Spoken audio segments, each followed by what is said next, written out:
inilah terpaan angin yang terjadi pada tanggal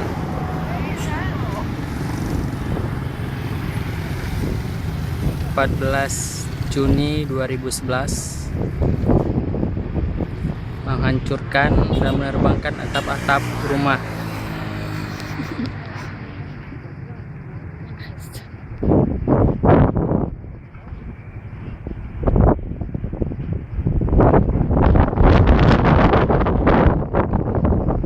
Begitu dahsyat.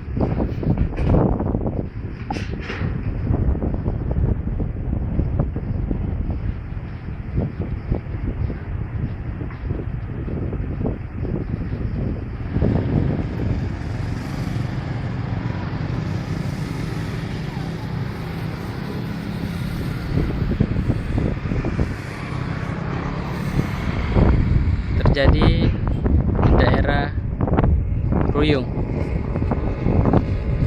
Sekian dan terima kasih.